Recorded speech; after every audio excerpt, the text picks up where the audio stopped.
Hello नमस्कार मित्रों, हूँ जेपी सर एटले के जतिन पूनम वैरागी। आज આપણે ધોરણ 11 ચેપ્ટર નંબર 1 જેડબલઈ કે નીટ માટે પૂછાયેલા એમસીક્યુઝની પ્રેક્ટિસ કરવાના છીએ। રાઈટ, આપણે ઓલરેડી એક્સરસાઇઝ અને ચેપ્ટર આખું કમ્પ્લીટ કર્યું છે અને આજે એમસીક્યુઝ છે એમનું મટીરિયલ પણ તમને મળી ગયું છે। આપણે ખાલી એમાંથી આજે કઈ રીતે સોલ્વ કરવા એની પ્રેક્ટિસ કરવા જઈ રહ્યા છીએ। Right, so one by one જોઈએ। સૌથી પહેલો એમસીક્યુ છે, એક સંયોજનમાં 3 તત્વો એ, બી અને સી આવેલા છે, જેમાં તત્વ એનો ઓક્સિડેશન આંક +2, બીનો ઓક્સિડેશન આંક +5 અને સીનો ઓક્સિડેશન આંક -2 છે। તો સંયોજનનું શક્ય સૂત્ર જણાવો એવું પૂછ્યું છે। જુદા જુદા 4 ઓપ્શન આપ્યા છે। હવે સૌથી પહેલો ક્વેશ્ચન એ કે ઓક્સિડેશન આંક આપ્યા છે +2, +5 અને -2। સંયોજનનું સૂત્ર, કોઈ પણ સંયોજન બને ત્યારે એમનો વીજભાર કેટલો હોય? તો કે સંયોજન બને એટલે એનો વીજભાર 0 હોય, જો તટસ્થ વીજભારની દ્રષ્ટિએ સંયોજન, નકર તો એમને આયન કહેવાય। રાઈટ, તો સંયોજન એટલે એમનો વીજભાર, કુલ વીજભાર 0 હોવો જોઈએ। ટૂંકમાં એ, બી, સી બધા જોડાય એમનો કુલ ઓક્સિડેશન આંક કેવો થવો જોઈએ? તો કે 0 થવો જોઈએ। રાઈટ, તો આપણે કંઈ કરવાનું નથી, આપણને જે ઓપ્શન્સ આપ્યા છે ને એમાં મૂકતા જવાના। સપોઝ પહેલા ઓપ્શનમાં હું મૂકું તો A3 છે, A3 એટલે +2 × 3 એટલે +6, પછી બી કેટલા છે? તો કે 2 છે એટલે +5 × 2, અને સી કેટલા છે? તો કે 4 × 8 છે એટલે -2 × 8। આ બધાનો ટોટલ મારો જો 0 થતું હોય તો આ શક્ય છે, જો ન થાય તો ઓપ્શન બી માટે ચકાસો, જો ન થાય તો ઓપ્શન સી માટે ચકાસો, અને જો ત્રણેય માટે ન થાય તો સમજવાનું કે ડી આન્સર આવતો હોવો જોઈએ। રાઈટ, સો આમાં આન્સર શું આવે છે? તો કે આમાં આન્સર આવે છે એ। કઈ રીતે? તો કે જો મેં તમને કીધું એ જ રીતે, એ કેટલા છે? તો કે 3 એટલે 3 મૂક્યા, એનો ઓક્સિડેશન આંક કેટલો? તો કે +2 એટલે અહીંયા મેં 2 મૂક્યા। બી કેટલા છે? તો કે 2 છે એટલે ત્યાં 2 મૂક્યા। બીનો ઓક્સિડેશન આંક કેટલો? તો કે +5 એટલે અહીંયા +5 મૂક્યા। અને સી કેટલા છે? તો કે 4 × 8, 4 × 8, એનો ઓક્સિડેશન આંક -2। બધાનો ટોટલ કર્યો તો કેટલા આવ્યો? 0 0 આવ્યો, મતલબ કે એ સૂત્ર શક્ય બને છે।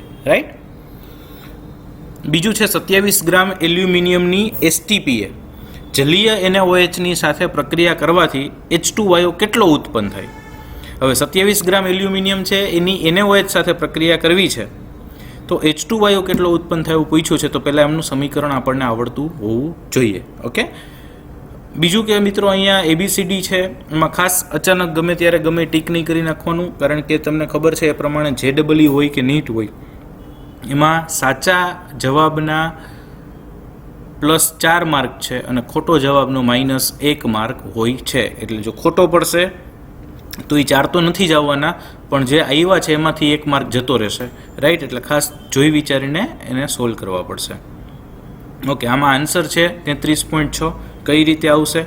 તો કે જુઓ તમે, H2O plus aluminium plus NaOH, એલ્યુમિનિયમની પ્રક્રિયા છે એટલે એલ્યુમિનિયમ, જલીય NaOH કીધું છે એટલે H2O પ્લસ NaOH, એટલે એમાંથી શું બનશે? તો કે એમાંથી બનશે NaAlO2 અને 3/2 H2। રાઈટ, હવે પ્રશ્ન થાય કે સર આ સમીકરણ, તો કે સમીકરણ આવડવા જરૂરી છે। એ તો પ્રશ્ન વાઇઝ સમીકરણ બદલે, અને એ ક્યાંથી આવડશે? તો કે પ્રેક્ટિસથી આવડશે। રાઈટ, આ સમીકરણ આપણે ચેપ્ટરમાં નથી આવ્યું, પણ એ તો આખા કેમેસ્ટ્રીમાંથી ગમે ત્યાંથી સમીકરણ બનાવેલું આપી શકે।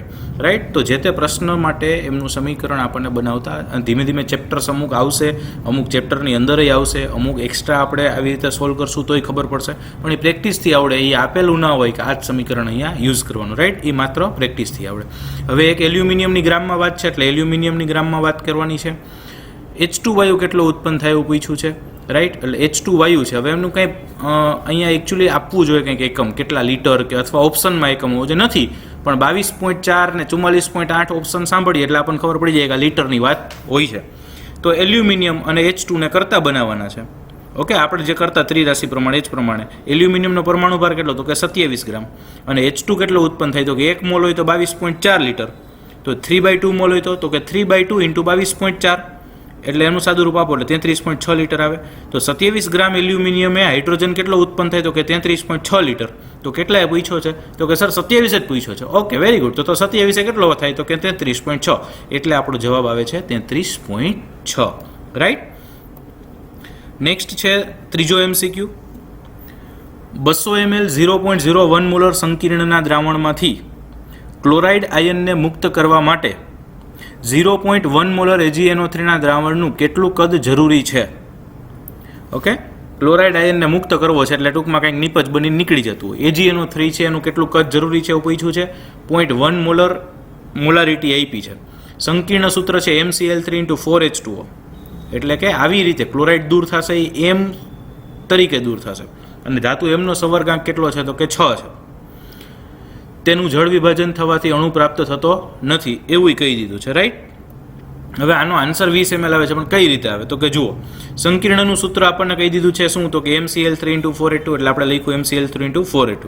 તેના જળ વિભાજનથી ઉત્પન્ન થતો અણુ, એના જળ વિભાજનથી કયો અણુ ઉત્પન્ન થશે તો કે MCl2H2O4 ટાઈમ્સ Cl, એટલે કંઈ નથી, આમનું જળ વિભાજન થશે એટલે પાણીના અણુઓ 4 અંદર આવી જશે, મતલબ એક ક્લોરીન નીકળશે એટલે Cl2 વધશે, H2O ના 4 અણુ એટલે H2O4 ટાઈમ્સ અને Cl બનશે.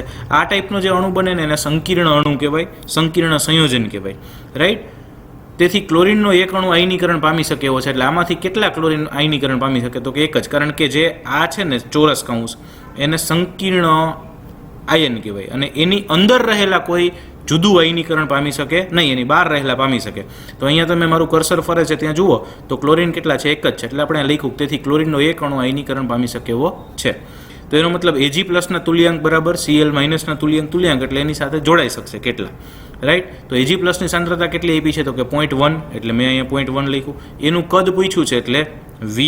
સામે Cl- નું તો કે એનું એમ કેટલો છે તો કે 0.01, એટલે 0.01, અને Cl- નું કદ કેટલું તો કે 200, એટલે 200 ml.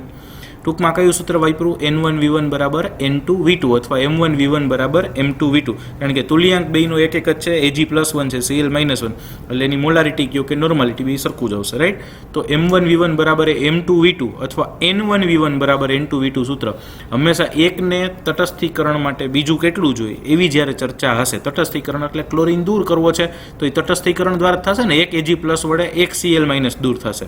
રાઈટ, તો એના માટે આપણે M1V1 બરાબર M2V2 લીધું. ક્લોરીન માટેનું M1V1 બધુંય છે, Ag+ માટેની સાંદ્રતા છે, કદ નથી, બસ કરતા કદને બનાવી દો, બાકી બધુંનું સાદું રૂપ આપો એટલે સરસ મજાનો જવાબ આવશે 20 ml. રાઈટ, ક્વેશ્ચન નંબર 4 છે, સલ્ફ્યુરિક એસિડના દ્રાવણમાં H2SO4 80% દળથી છે, તેની વિશિષ્ટ ઘનતા 1.71 હોય તો તે દ્રાવણની નોર્માલિટી કેટલી થાય એવું પૂછ્યું છે. રાઈટ, હવે વિશિષ્ટ ઘનતા આપી છે, નોર્માલિટી પૂછી છે અને H2SO4 દળથી 80% છે. હવે એનો જવાબ 27.9 આવે છે, પણ કઈ રીતે આવે છે તો કે નોર્માલિટીનું એક સૂત્ર યાદ રાખવું પડશે. આ એક નવું સૂત્ર છે કે 10 ગુણ્યા વિશિષ્ટ ઘનતા, સ્પેસિફિક ડેન્સિટી કહેવાય એને, દ્રાવ્યનું દળથી ટકા ગુણ્યા અણુભાર છેદમાં દ્રાવ્યનું અણુભાર ગુણ્યા તુલ્ય ભાર. આ સૂત્ર છે પર્ટિક્યુલર G-NEET માટે જ કામમાં આવશે, આપણે ટેક્સ્ટબુકમાં ક્યાંય એનો યુઝ આવ્યો નથી, એટલે એ ખાસ યાદ કરવું પડશે. એટલે આ MCQ કરતાં પહેલાં આ સૂત્ર એકવાર લખીને પાકું કરી નાખો પછી આવડશે. રાઈટ, પછી તો આપણે ખાલી કિંમત મૂકવાની છે N10, વિશિષ્ટ ઘનતા કેટલી આપી છે તો કે 1.71, દ્રાવ્યનું દળથી પર્સન્ટેજ કેટલો આપ્યું છે તો કે 80, અણુભાર H2SO4 નો અણુભાર કેટલો થાય કે 98, દ્રાવ્યનું આણ્વીય દળ કેટલો છે તો કે ચોખ્ખી વાત છે 98, અને તુલ્ય ભાર કેટલો થશે તો કે H2SO4 એટલે ભાગ્યા 2 કરવું પડશે, એટલે 98 ભાગ્યા 2 એટલે 49. બરાબર, બધાનું સાદું રૂપ આપો એટલે સરસ મજાનો 27.9 નોર્મલ જવાબ આવે. પછી છે એસિડિક પોટેશિયમ પરમેંગેનેટના દ્રાવણને નીચેના પૈકી કોણ રંગવિહીન બનાવશે. ઓકે, પોટેશિયમ પરમેંગેનેટનું દ્રાવણ છે એ જનરલી કેવું હશે તો કે પોટેશિયમ પરમેંગેનેટ છે એ જાંબુડિયા રંગ જેવું દ્રાવણ હશે. બ્લીચિંગ પાવડર વડે, ZnSO4 વડે, મોર ક્ષાર વડે કે સૂક્ષ્મ ક્ષાર વડે NaH4 NaHPO4 × 4H2 આમાંથી કોના વડે રંગવિહીન બનશે, મતલબ કોની સાથે પ્રક્રિયા કરશે. રાઈટ, હવે એના આન્સરમાં આપણને ABCD કંઈ આપ્યું નથી, પણ આપણે જોતા જઈએ. KMnO4 પોટેશિયમ પરમેંગેનેટ એટલે KMnO4, મેં કીધું એમ એકદમ મસ્ત જાંબુડિયો રંગ હશે. H2SO4 સાથે પ્રક્રિયા કરે એટલે શું બનાવે તો કે K2SO4 MnSO4 H2SO4 અને ઓક્સિજન છૂટો પડે. ઓકે, અને આ જે બન્યું FeSO4 H2SO4 Fe2SO4 thrice H2O × 5 એને મોર ક્ષાર કહેવાય. રાઈટ, અને ઈ KMnO4 છે એ મોર ક્ષાર સાથે પ્રક્રિયા કરે એટલે કે FeSO4 H2SO4, એ FeSO4 H2SO4 શેમાંથી આવ્યું તો કે મોર ક્ષારમાંથી આવ્યું. એની KMnO4 સાથે પ્રક્રિયા કરાવવાની છે, એટલે KMnO4 એની મોર ક્ષાર સાથે પ્રક્રિયા થાય એટલે K2SO4 MnSO4 Fe2SO4 thrice 8H2, આવું આખું બનશે.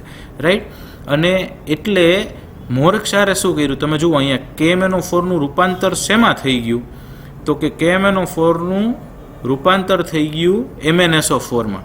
અહીંયા KMnO4 છે એમાં Mn નો ઓક્સિડેશનાંક કેટલો હશે તો કે 4 × 8 માંથી 2 +7 હશે અને આમાં કેટલો થઈ જાય છે તો કે +2. Mn નો ઓક્સિડેશનાંક આમાં કેટલો થશે +7 અને આમાં કેટલો થશે +2. મતલબ Mn ના ઓક્સિડેશનાંક બદલાઈ જાય છે એટલે ઓક્સિડેશનાંક ઘટે છે. ઓક્સિડેશનાંક ઘટે એને રિડક્શન કહેવાય અને રિડક્શન કોના દ્વારા થયું તો કે આ બે દ્વારા થયું FSO4 H2SO4 મતલબ કે મોર ક્ષાર દ્વારા થયું અને એ રિડક્શન કરતા છે એટલે એ ખાસ કરીને KMnO4નું રૂપાંતર MnSO4માં કરી નાખે છે. તો KMnO4 વધતો જ નથી તો KMnO4નો રંગ પણ ન વધે અને એટલે એ રંગવિહીન બને છે. રાઈટ. તો મોર ક્ષાર. બીજું કે આમાં ઓક્સિડેશન આન્સર તમે કઈ રીતે ગણ્યો છે તો કે એમાં મેં આની પહેલાં આપણે જે ક્વેશ્ચન્સ આવ્યા એમાં કીધું કે હમણાં પડવાનું નથી અને પછીનું આપણે જે રેડોક્સ પ્રક્રિયાઓ ચેપ્ટર ભણવાના છીએ એમાં ઓક્સિડેશન આંક ગણવાની મેથડ્સ આવશે. અલગ અલગ ઘણી બધા પ્રકારે ઓક્સિડેશન આંક જુદી જુદી વસ્તુના ગોતશું. ઓકે, એટલે ત્યારે બહુ ડિટેલમાં ભણવાનું છે. એટલે કદાચ એવું લાગે કે અત્યારે ઓક્સિડેશન આંક નથી સમજાતો, કોઈ વાંધો નહીં. ખાલી અત્યારે એટલું સમજવાનું છે કે આ જે મોર ક્ષાર છે એ KMnO4નું રૂપાંતર MnSO4માં કરી નાખે છે.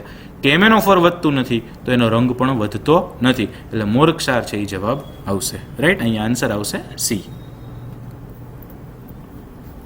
ઓકે, નેક્સ્ટ ક્વેશ્ચન છે 3.6 ગ્રામ ધાતુના ઓક્સાઇડનું હાઇડ્રોજન વડે રિડક્શન કરતાં 3.2 ગ્રામ ધાતુ મળે છે. ધાતુનું ઓક્સાઇડ છે 3.6 ગ્રામ, એનું હાઇડ્રોજન વડે રિડક્શન કરતાં ધાતુ કેટલી મળશે તો કે 3.2 ગ્રામ.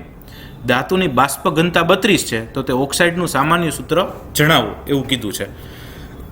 ઓકે, હવે ઓક્સાઇડનું સામાન્ય સૂત્ર એટલે MO હોય, MO2 હોય, M2O3 છે, M2O છે કે M2O5 છે, કયા પ્રકારે બનશે.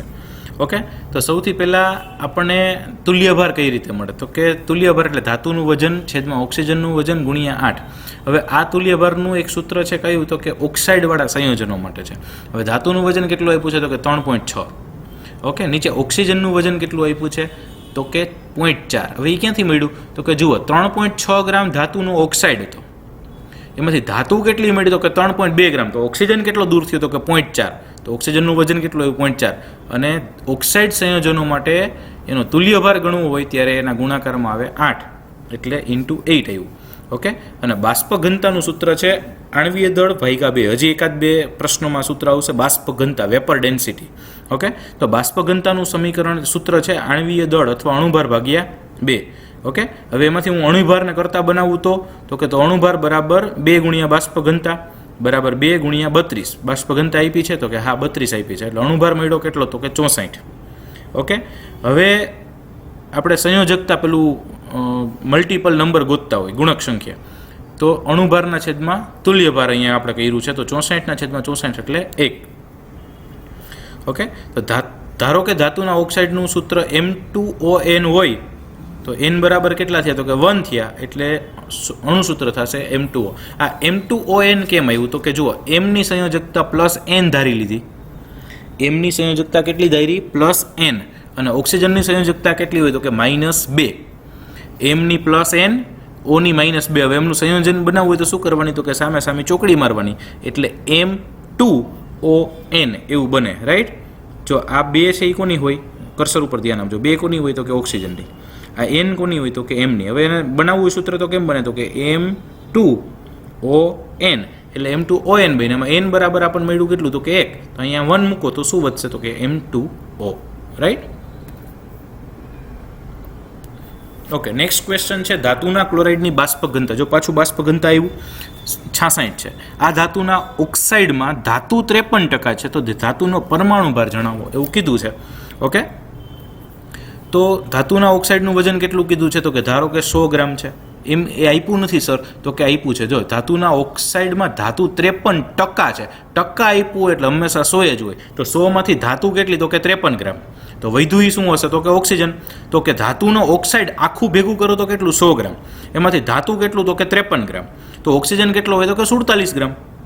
ઓકે, અને ધાતુનું તુલ્ય દળ એટલે ધાતુનું તુલ્ય દળ કેમ મળશે તો કે ધાતુનું વજન ગુણ્યા 8 છેદમાં ઓક્સિજનનું વજન એટલે કે ધાતુનું વજન કેટલું છે 53 છેદમાં ઓક્સિજનનું કેટલું છે તો કે 47 એને ગુણ્યા 8 એટલે 9.02 જવાબ આવશે. મિત્રો આ પણ એક નવું સૂત્ર છે. ફરી પાછો ક્વેશ્ચન થાય સર આમાં તો બધું બહારનું પૂછ્યું છે, તો કે મિત્રો આપણે આ ખાલી પ્રેક્ટિસ કરવા માટે MCQ કરીએ છીએ. તમે ડેટ જોઈ શકો છો, 1982નો પૂછાયેલો ક્વેશ્ચન છે, એટલે અમુક સૂત્રો અત્યારે નીકળી પણ ગયા હશે. બીજી વસ્તુ કે JEE નીટ એટલે આપણી માનસિકતા પણ થોડી બદલાવી પડશે કે દરેક વસ્તુ બેઠે બેઠી ચોપડીમાં આપી હોય એ પૂછાશે નહીં, રાઈટ. એના માટે આપણે મેન્ટલી સ્ટ્રોંગ બનવાનું છે અને ખાસ કરીને પ્રેક્ટિસ કરવાની છે. જો એ કે સર એમ કેમ પ્રેક્ટિસ કરી આવડે, તો કે જો અહીંયા તમે આપણે અત્યાર સુધી બાષ્પ ઘનતાનું સૂત્ર મેં જાણી જોઈને તમને નહોતું કીધું કે અણુભાર ભાગ્યા 2. અત્યારે જેવું બાષ્પ ઘનતાનું સૂત્ર આવ્યું એકવાર કર્યું એટલે થોડુંક મગજમાં બેઠું, બીજી વાર કરશો એટલે જેમ કરશો એટલે ધીમે ધીમે આઈડિયા આવતો જશે, રાઈટ.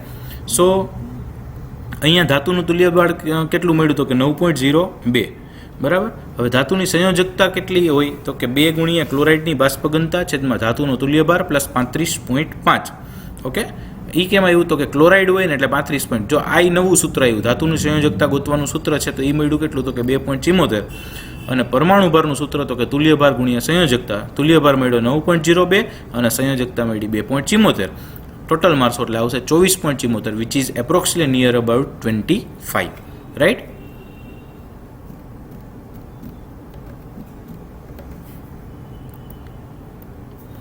ઓકે, પછી છે MnSO4નું સામા રૂપાંતર થાય કે જેથી તેનો તુલ્યભાર આણ્વીય દળ કરતાં અડધો થાય. હવે તુલ્યભાર છે એ આણ્વીય દળ કરતાં અડધો થાય મિત્રો, એટલે ખાસ જોવાનું કે અણુભારને 2 વડે ભાગો તો તુલ્યભાર થાય એવું કીધું છે, તો કે હા, આણ્વીય દળ કરતાં અડધો એટલે અણુભાર ભાગ્યા 2 એટલે તુલ્યભાર. એનો મતલબ આપણે જે તુલ્યભાર ગણવાનું સૂત્ર વિચારતો અણુભાર ભાગ્યા 2, ભાગ્યા શું લેતા હતા તો કે કાં એસિડિકતા, કાં બેઝિકતા, કાં સંયોજકતા અથવા ઓક્સિડેશન આંકમાં થતો ફેરફાર. ઓકે, તો અહીંયા આપણે ઓક્સિડેશન આંકમાં થતો ફેરફાર લેવો પડે, અને કેટલો લેવો પડે તો કે 2 લેવો પડે. તો MnSO4માં એનો ઓક્સિડેશન આંક ગણવાનો અને આમાંથી ગણવાનો. શેમાં 2નો તફાવત આવે છે, જેમાં 2નો તફાવત આવે ને જવાબ આવે. ઓકે, દાખલા તરીકે MnO2 કેમ થયું તો કે જો MnSO4 છે તો એમાં Mn નો ઓક્સિડેશન આંક કેટલો થશે તો કે +2. એ કેમ નક્કી થાય તો કે જો Mn +2 ને SO4 -2, SO4 -2 હોય એટલે Mn +2 જ હોય, કારણ કે કુલ વીજભાર 0 છે. અને MnO2માં Mn નો કેટલો થયો કે +4 છે, તો 2 માંથી 4 થયો. 2 માંથી 4 થયો મતલબ કેટલાનો તફાવત આવ્યો તો કે 2 નો. બસ, તો એ જ તો મેં તમને પહેલાં જ કીધું કે 2 નો તફાવત આવશે તો એનો તુલ્યભાર અણુભાર ભાગ્યા 2 થશે. ફરી એકવાર આ ઓક્સિડેશન આંકવાળો ક્વેશ્ચન છે એ વધુ સારી રીતે રેડોક્સ ચેપ્ટર સમજ્યા પછી આવડશે. અને JEE નીટ એટલે બધું અઘરું જ હોય એવું જરૂરી નથી. ખાસ એ વધારે વિશિષ્ટ એટલે બને કે એમાં એક જ ચેપ્ટરને રિલેટેડ બધું ના પૂછી નાખે. ચેપ્ટર 1નો કોન્સેપ્ટ હોય, બીજા કોઈ એક ચેપ્ટરનું સૂત્ર લીધું હોય અને ચેપ્ટરને કમ્બાઈન કરીને ભેગા પ્રશ્નો બનાવે, ત્યાં થોડી તકલીફ પડે.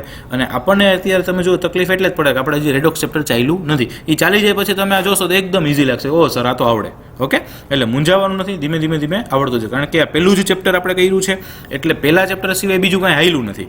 એટલે બીજા ચેપ્ટરનો જ્યાં પણ યુઝ આવશે ત્યાં આ વસ્તુનું થોડી તકલીફ રહેશે, પણ જેવા એ ચેપ્ટર ચાલતા જશે એટલે તમને ઓટોમેટિકલી ઇઝી પડતું જશે, રાઈટ. ઓકે, નેક્સ્ટ ક્વેશ્ચન છે 1.5 ગ્રામ CdCl2માં 0.9 ગ્રામ કેડમિયમ છે. કેડમિયમ ક્લોરાઇડ આપ્યું છે, એમાં 0.9 ગ્રામ કેડમિયમ છે. તો ક્લોરાઇડ ખબર પડી ગઈ કેટલું હોય છોકરાઓ? 1.5 માંથી 0.9 જાય એટલે કેટલું વધશે તો કે 0.6. ઓકે, તો કેડમિયમનું પરમાણુય દળ ગણવાનું છે, રાઈટ. હવે એના માટે અહીંયા આપણને ખબર પડી કેડમિયમની સંયોજકતા કેટલી છે તો કે +2. કેમ તો કે Cd+2 હોય. અથવા ક્લોરીન કેટલા જોડાણા તો કે 2. ક્લોરીનની સંયોજકતા Cl હંમેશા -1 જ હોય, તો 2 જોડાણા એટલે એની -2 થાય. તો કેડમિયમની કેટલી થાય તો કે +2. એટલે સંયોજકતા લખી કેટલી તો કે +2. હવે તુલ્યભારનું સૂત્ર આપણે હમણાં આગળ એક કર્યું કે કેડમિયમનું દળ, કારણ કે કેડમિયમનું તુલ્યભાર ગણવો છે, તો કેડમિયમનું દળ છેદમાં ક્લોરીનનું દળ ગુણ્યા 35.5. કેડમિયમનું દળ કેટલું છે તો કે 0.9. ક્લોરીનનું દળ આપણે હમણાં મેં કીધું 1.5 માંથી 0.9 જાય એટલે કેટલું વધશે તો કે 0.6. એને ગુણ્યા 35.5 એટલે તુલ્યભાર કેટલો આવ્યો તો કે 53.25. પછી તો આપણે ઓલું કરતા હતા એ જ છે કે પરમાણુ ભાર બરાબર સંયોજકતા ગુણ્યા તુલ્યભાર. ઓકે, તુલ્યભારનું સૂત્ર હતું એમાંથી મેં પરમાણુ ભારને કરતા બનાવી દીધો એટલે આ સૂત્ર મળ્યું. એટલે આ તો આપણે ઓલરેડી ભણી ગયા છીએ. ઓકે, તુલ્યભારનું સૂત્ર શું હતું તો કે પરમાણુ ભારના છેદમાં સંયોજકતા, એમાંથી સંયોજકતા સામે વહી ગઈ એટલે પરમાણુ ભારને કરતા બનાવી દીધું. સંયોજકતા 2 છે, પરમાણુ તુલ્યભાર આવ્યો 53.25 એટલે ડબલ થશે એટલે આવશે 106.5. ઓકે, નેક્સ્ટ ક્વેશ્ચન છે ધાતુનો તુલ્યભાર 9 અને તેના ક્લોરાઇડની બાષ્પ ઘનતા 59.25 છે, તો ધાતુનો પરમાણુ ભાર જણાવો. રાઈટ. તો અહીંયા 23.9, 27 એવા ઓપ્શન્સ આપ્યા છે. અહીંયા બાષ્પ ઘનતા છે અને પરમાણુ ભાર જણાવવાનો છે. તુલ્યભાર ઓલરેડી આપણને આપી દીધો છે. રાઈટ. તો તુલ્યભાર 9 આપ્યો છે, બાષ્પ ઘનતા આપી છે. બાષ્પ ઘનતા ઉપરથી શું મળે મિત્રો? તો કે અણુભાર. હમણાં જ આપણે કીધું અણુભાર બરાબર 2 ગુણ્યા બાષ્પ ઘનતા, અથવા બાષ્પ ઘનતા બરાબર અણુભાર ભાગ્યા 2. તો અણુભાર ભણી ગયો અને તુલ્યભાર આપ્યો છે. તો સંયોજકતા કેમ મળશે? તો કે અણુભાર એટલે ક્લોરાઇડના આણ્વીય દળ છેદમાં ધાતુનો તુલ્યભાર પ્લસ 35.5. સંયોજકતા માટેનું સૂત્ર પણ આગલા એક MCQ માં લીધું. તો અણુભાર કેટલો આપ્યો? તો કે 118.5 આપણે ગોતી આવ્યા. છેદમાં ધાતુનો તુલ્યભાર કેટલો કહી દીધો છે? તો કે 9 કહી દીધો છે. અને આ 35.5 એટલે ધાતુની સંયોજકતા એવી 2.66. અને પરમાણુ ભારનું સૂત્ર હમણાં જેમ આપણે આગળ લીધું હતું એ પ્રમાણે તુલ્યભાર ગુણ્યા સંયોજકતા એટલે 9 ગુણ્યા 2.66 એટલે 23.9. રાઈટ.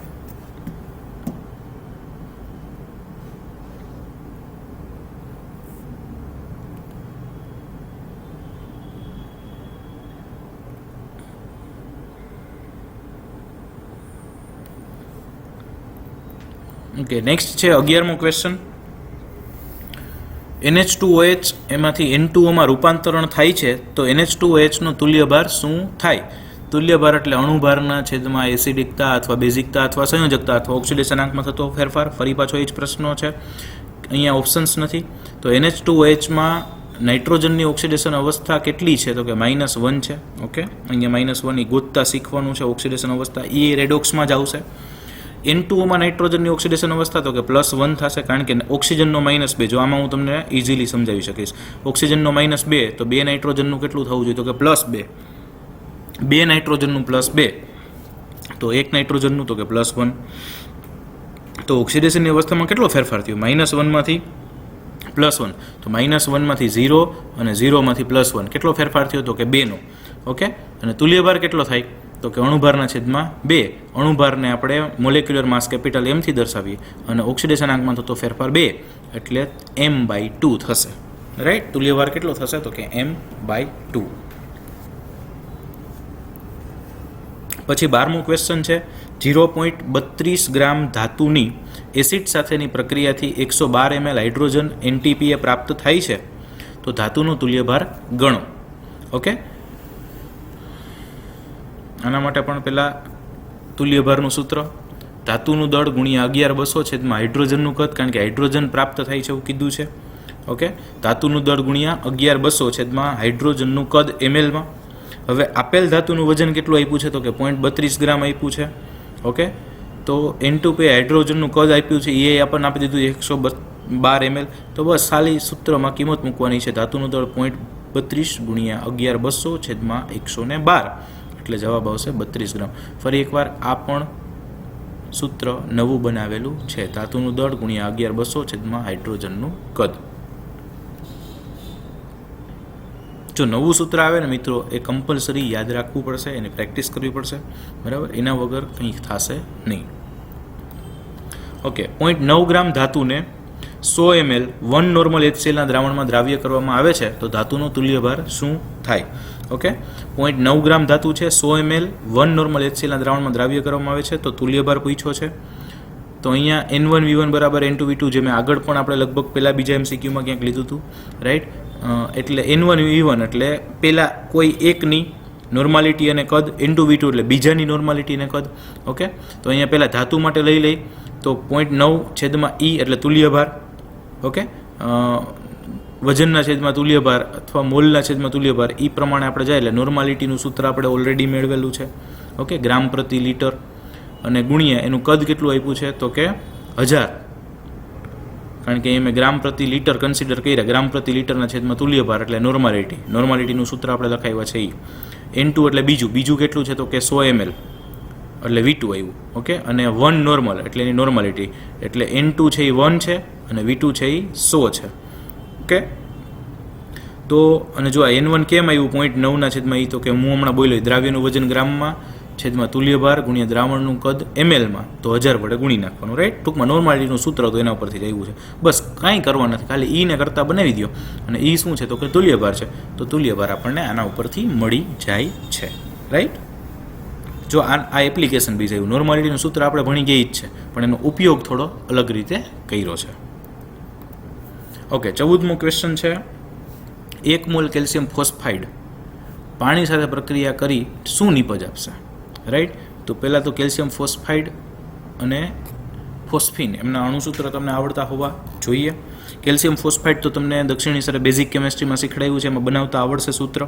તો CH3P2, ઓકે. અને ફોસ્ફિન એટલે PH3. આ એકચ્યુઅલી વિભાગના તત્વોવાળું જે ચેપ્ટર આપણે આવશે, P વિભાગના તત્વો, બરાબર, એમાં આ સમીકરણ આવે છે. એટલે જો એક ચેપ્ટરનો બીજામાં યુઝ થયો, કારણ કે JEE નીટ છે મિત્રો, એ આખું 11મું આખું 12મું પૂરું થાય પછી લેવાતી ટેસ્ટ છે, રાઈટ. એટલે એમાં બધા ચેપ્ટર્સ ઇન્ક્લુડેડ થાય, એકબીજા સાથે કમ્બાઈન થાય, રાઈટ. એટલે આ સમીકરણ આપણને આપ્યું ના હોય, એ આપણે બનાવવું પડે. પણ તમને એમ થાય સર અમને કેટલાક આવડે, તો કે આ સમીકરણ તો ટેક્સ્ટ બુકમાં આવશે, પણ ક્યાં આવશે તો કે P વિભાગના તત્વો જે ચેપ્ટર છે એમાં આવશે, ઓકે. એટલે તમને અત્યારે થોડું ટફ લાગે, ઓકે, ખાસ. ઓકે, ચલો હવે સમીકરણ લખો. આ કેલ્શિયમ ફોસ્ફાઇડ છે અને આ ફોસ્ફિન છે, ઓકે. ફોસ્ફિન છે એ ઝેરી ગેસ છે. તો કેલ્શિયમ ફોસ્ફાઇડ અને ફોસ્ફિન છે, તો 1 મોલ કેલ્શિયમ ફોસ્ફાઇડ છે, તેમાં ફોસ્ફિન કેટલા મોલ બને છે ભાઈ, તો કે 2 મોલ બને છે. બસ, તો 2 મોલ ફોસ્ફિન જવાબ આવી ગયો, સિમ્પલ.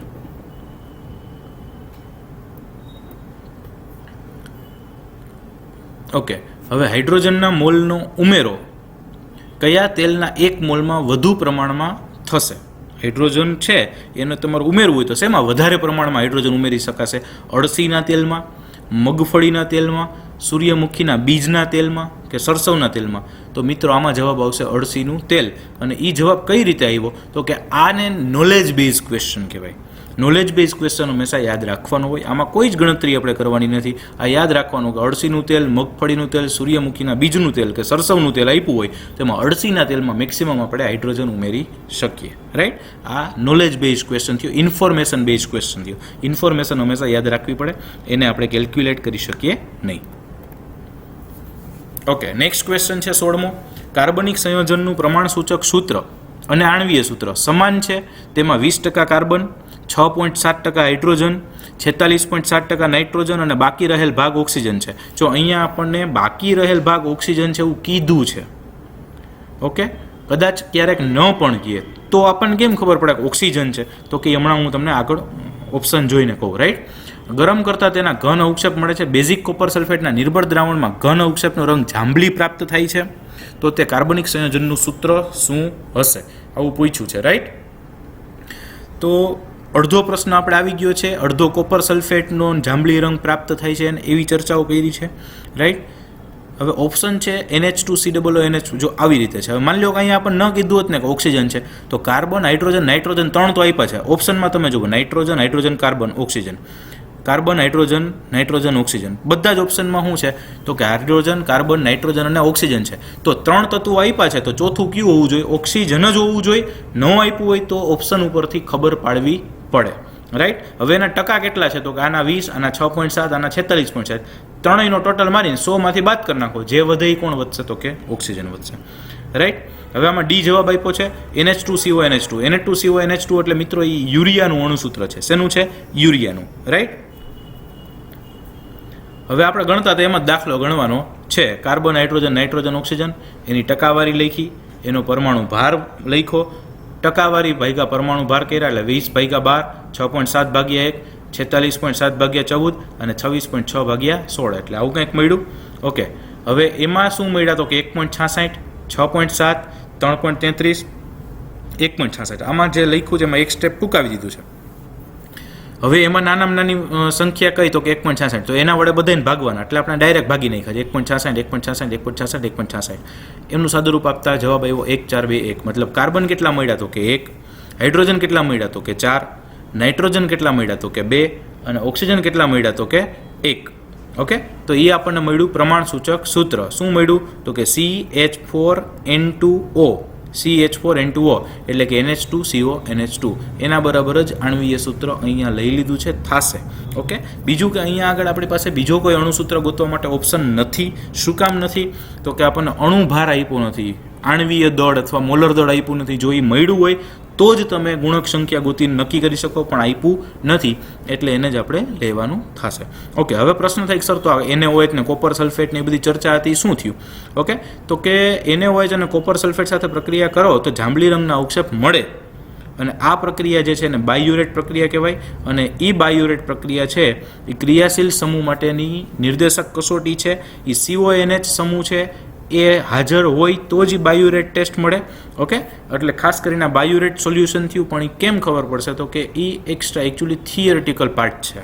ઓકે, જે થિયરી અત્યારે આપણા સિલેબસમાંથી નીકળી ગઈ છે થિયરી, પણ આ ગણતરી છે એ આપણે હજી નીકળી નથી, તો એનો ઉપયોગ અહીંયા કરેલો છે. ખાસ પ્રમાણસૂચક સૂત્ર અને અણુસૂત્ર સરખા શું કામ કહી દીધા છે?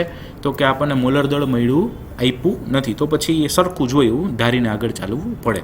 જો બધા જ MCQમાં બધું જ તમે ગણતરી પ્રમાણે મળે એવું નહીં થાય. અમુક ગેસ કરવા પડશે, અમુક જવાબ ઓપ્શન ઉપરથી તમારે પ્રશ્ન વિચારવો પડશે. ટૂંકમાં JEE નીટ છે એ મિત્રો કોમ્પિટિટિવ એક્ઝામ છે. એને પાસ ના કરવાની હોય ક્યારેય, એને ક્રેક કરવાની હોય. એને ક્રેક કરવાની હોય, એમાં સ્કોર કરવાનો હોય, અને એ ઇન્ટેલિજન્સી માટેની ટેસ્ટ છે.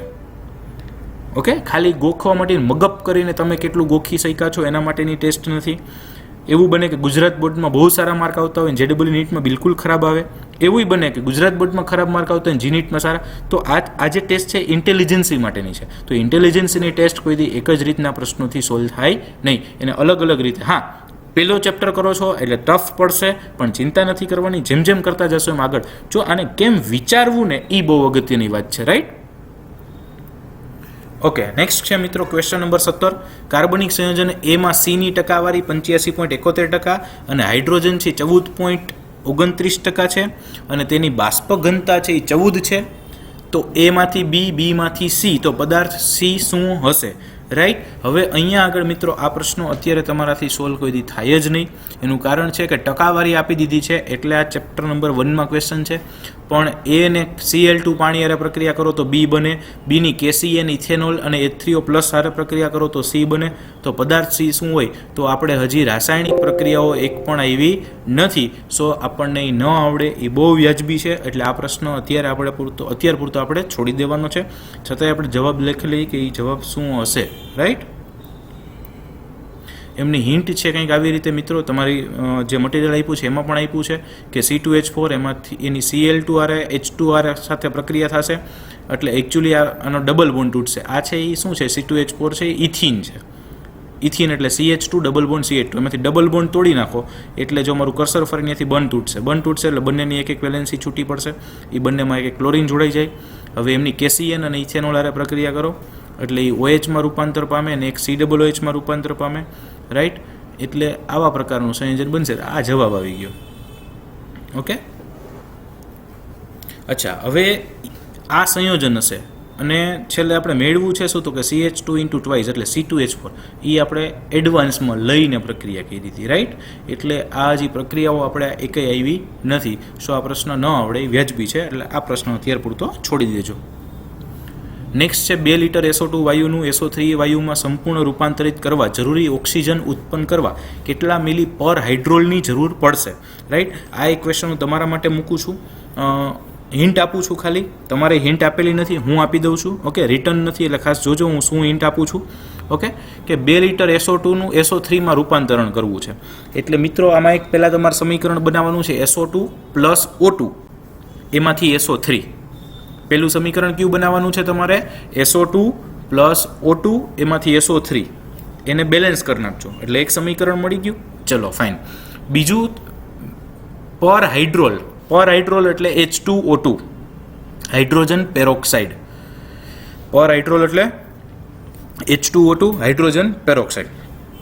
ઓકે, હવે તમારે એ ગોતવાનું છે કે હાઇડ્રોજન પેરોક્સાઇડનું વિઘટન થાય તો એમાંથી H2 અને O2 અથવા H2O અને 1/2 O2, રાઈટ? તો એને બીજું સમીકરણ એ બનશે. તો એને તમે બેલેન્સ કરી નાખો.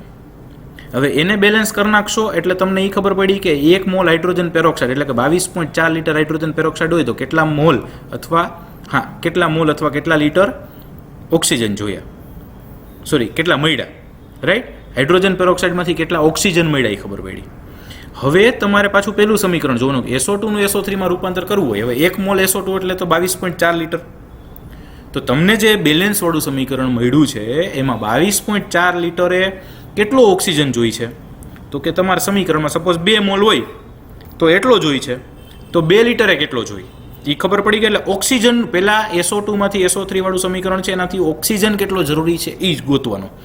પછી બીજા સમીકરણ ઉપરથી 1 મોલ H2O2 માંથી એટલો ઓક્સિજન ઉત્પન્ન થાય, તો આપણે જેટલો ઓક્સિજન જોઈએ છે એ ઉત્પન્ન કરવા માટે કેટલો H2O2 જરૂરી છે એ ત્રિરાશિ મૂકવાની છે. એટલે ડબલ દાખલો થશે. પહેલાં SO2 માંથી SO3 માંથી ઓક્સિજનનું કદ ગોતવાનું, અને બીજા સમીકરણ હાઇડ્રોજન પેરોક્સાઇડ વાળું સમીકરણ છે એમાં ઓક્સિજન ઉપરથી હાઇડ્રોજન પેરોક્સાઇડનું કદ ગોતવાનું થાય, રાઈટ. તમારી રીતે ટ્રાય કરજો, મથવું પડશે થોડુંક, જો ન થાય તો મને કહેજો, હું ગણીને મોકલીશ, રાઈટ. ઓકે મિત્રો, નેક્સ્ટ ક્વેશ્ચન છે STPA CaCO3 નું વિઘટન થવાથી 11.2 ડેસીમીટર ક્યુબ CO2 વાયુ ઉત્પન્ન થાય છે, તો તેનું સંપૂર્ણ તટસ્થીકરણ કરવા KOH નું કેટલું દળ જરૂરી છે એવું પૂછ્યું છે. ઓકે, હવે પહેલાં તો 11.2 ડેસીમીટર ક્યુબ CO2 વાયુ એટલે 44/2 એટલે કે 22 ગ્રામ.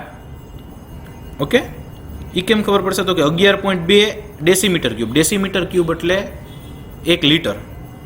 હવે 1 લીટર એટલે 11.2 લીટર, 22.4 લીટર એટલે 1 મોલ હોય, તો 11.2 લીટરે કેટલા મોલ, તો કે અડધો મોલ હોય. એટલે અડધા મોલનો અણુભાર કેટલો, તો કે 1 નો 44 ગ્રામ હોય 1 મોલનો, તો અડધા મોલનું કેટલું દળ થશે, તો કે 22 ગ્રામ થશે. એટલે ટૂંકમાં 11.2 ઉપરથી આપણે 22 ગ્રામ CO2 થાય એવું ગોતીએ એવા. હવે KOH સાથે તટસ્થીકરણ કરવું છે, એટલે KOH ની CO2 સાથે પ્રક્રિયા થાય એટલે પોટેશિયમ બાયકાર્બોનેટ મળશે, KHCO3. એને કહેવાય પોટેશિયમ બાયકાર્બોનેટ અથવા તો પોટેશિયમ હાઇડ્રોજન કાર્બોનેટ. ઓકે, આના અણુભાર ગણો તો કેટલો, તો કે 56 થશે. આનો અણુભાર 44 થશે. તો 44 ગ્રામે 56 ગ્રામની જરૂર પડે, તો 22 ગ્રામે કેટલાની જરૂર પડે, તો કે 22 ગ્રામે 28 ગ્રામ KOH ની જરૂર પડે, રાઈટ. તો 28 જવાબ આવશે. ફાઇન. ઓકે, જવાબ છે 28. નેક્સ્ટ છે 20મું. 25 મિલીગ્રામ CaCO3 નું 5 લીટર દ્રાવણ બનાવવામાં આવેલ છે, તો તેની સાંદ્રતા ppm માં શોધો. ppm એટલે પાર્ટ્સ પર મિલિયન. ઓકે, હવે 5 લીટર પાણી દ્રાવણ છે, તો 5 લીટર પાણી એટલે 5 × 10³ ગ્રામ, તો 5 × 10⁶ મિલીગ્રામ. ટૂંકમાં પાણી, અહીંયા પાણીની ચર્ચા જ મેં ખાલી કરી છે. ઓકે, કારણ કે 25 મિલીગ્રામ ને 5 લીટર એટલે બહુ મંદ દ્રાવણ, એટલે દ્રાવણનું કદ એટલું જ લગભગ પાણીનું કદ.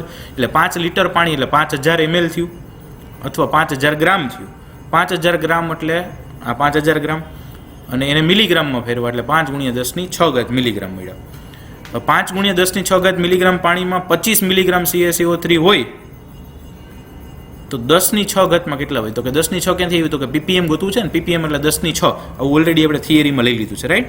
તો 5 × 10⁶ માં 25, તો 10⁶ માં કેટલા, બસ ત્રિરાશિ મૂકી છે એટલે 5 મિલીગ્રામ જવાબ આવે. 5 મિલીગ્રામ 10⁶ માં એટલે કે 5 ppm જવાબ આપેલો છે. અથવા ડાયરેક્ટ મેં તમને કીધું તો મિત્રો ppm નો મતલબ કીધો તો ppm એટલે મિલીગ્રામ પ્રતિ લીટર. મિલીગ્રામ 25, લીટર 5, 25/5 મૂકો એટલે 25 5 જવાબ આવે, ડાયરેક્ટ જવાબ આવી જશે, રાઈટ. આ થોડુંક ઇઝી અંદરની મેથડથી કર્યું. મેં એક સૂત્ર કીધું હતું મિલીગ્રામ પ્રતિ લીટર, તો ડાયરેક્ટ ppm બરાબર મિલીગ્રામ પ્રતિ લીટર મૂકો એટલે ડાયરેક્ટ 5 જવાબ આવી જાય છે, રાઈટ. ઓકે, નેક્સ્ટ મિત્રો છે વાયુની બાષ્પ ઘનતા 22 હોય તો આણ્વીય દળ કેટલું થશે, તો કે ફરી એકવાર આણ્વીય દળ બરાબર 2 × બાષ્પ ઘનતા સૂત્ર થયું એટલે 2 × 22 એટલે 44 જવાબ આવશે, right. So answer is 44. Okay, ચલો, thank you all of you. આજ પૂરતું એટલું રાખીએ. ખાસ પ્રેક્ટિસ કરજો. નવા સૂત્રો ઘણા આવ્યા છે, પણ એનાથી પેનિક ન થઈ જતા. એની પ્રેક્ટિસ કરજો 1 વાર 2 વાર એટલે ઓટોમેટિકલી ખબર પડવા મળશે. બીજું કે અમુક નહીં સમજાય, અમુક અઘરું પડશે. અઘરું પડે મિત્રો એને જ JEE નીટની પ્રિપેરેશન કહેવાય. આમાં જો અમે લોકો ધારત તો સહેલા MCQ લઈને તમને ગણાવીને તમને મજાઈ કરાવી શકાત, બરાબર. પણ આપણે ખાલી મજા સાવ બહારનું પૂછ્યું હોય એવા પ્રકારના MCQની પ્રેક્ટિસ કરી છે. હજી આપણે એક લેક્ચર MCQની જ પ્રેક્ટિસ કરશું અલગ અલગ, રાઈટ. સો તમને થોડું વધારે ખ્યાલ આવે. પણ ખાસ JEE અને નીટ 15 લાખ, 11 લાખ, 12 લાખ સ્ટુડન્ટ્સમાંથી અમુક 1000 છોકરાઓ પસંદ કરવાના હોય એટલે ટફ જ હોય. ઓકે, સહેલી પ્રેક્ટિસ છે, એટલી બધી ના હોય. અને આ જે ચેપ્ટર છે એ બહુ વેરાયટીવાળું ચેપ્ટર છે, રાઈટ. એ મેં ચાલુ કર્યું તેથી પણ તમને કીધું હતું, એટલે ખાસ એમાંથી પેનિક ના થતા, ધીમે ધીમે પ્રેક્ટિસ કરજો એટલે આવડશે. એક બીજું કે હજી બાકી બધા ચેપ્ટર આપણે બાકી છે મિત્રો, એટલે જ્યાં જ્યાં બીજા ચેપ્ટર્સનો યુઝ આવ્યો હોય એવું હજી આપણને કંઈ આવડતું ના હોય, એટલે પણ થોડું ટફ પડે, રાઈટ. ચલો, thank you all of you.